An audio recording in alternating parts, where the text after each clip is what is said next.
C'est parti.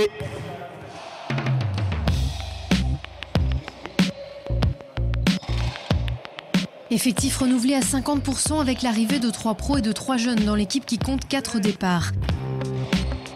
D'un côté, des fins de contrat pour Stéphane Wagner et Charles-Henri Rétous, partis respectivement à l'Aurore de Vitré et la Pontoise Basket des clubs de National 2. Et de l'autre, des accords avec Guillaume Méry qui a rejoint l'UB Chartres en National 2 également.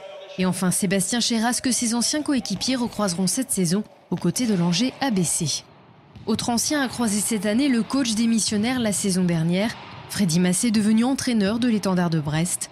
Le championnat s'annonce difficile et serré, mais Chaland est prêt à relever le défi. Chacun son quart de terrain. On a hâte de commencer parce que là on entame la 6e semaine.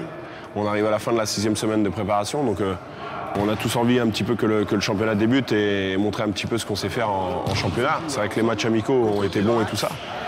Mais le plus important reste quand même le championnat. Et puis d'un point de vue collectif, c'est vrai qu'on avance très très vite.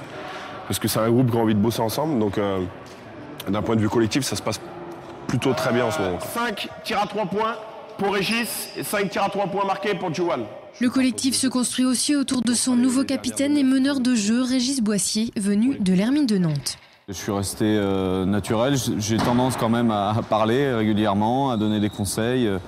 Donc voilà, j'essaie de faire ce que je faisais aussi auparavant. J'étais dans les équipes où je suis passé déjà capitaine, donc voilà, c'est un rôle important, mais il faut déjà être performant sur le terrain individuellement dans son jeu. Cette année, Chaland fait aussi un pari en misant sur le jeu de sa nouvelle recrue américaine. Originaire de Floride, Juan James vient de passer une saison dans le championnat irlandais. L'intérieur de 2,01 m pour 105 kg s'est vite intégré pour trouver sa place au sein du groupe vendéen. C'était très bien. Beaucoup d'anciens ont pu m'apprendre beaucoup de choses. Ici, les gars sont de très petite taille comparé à la moyenne des joueurs américains. Mais les Français m'ont aidé à comprendre leur jeu, à savoir ce que je pouvais faire ou pas. Alors c'est très bien. À ses côtés, on retrouvera également l'Anglais Jermaine Forbes, indisponible pour le moment en raison d'une péricardite. Mais l'osmose collective est là, l'envie aussi. Il faudra les conserver toute la saison pour atteindre l'objectif, finir dans le top 5 et plus si affinité. Reposez-vous bien demain matin et en pleine forme pour samedi soir.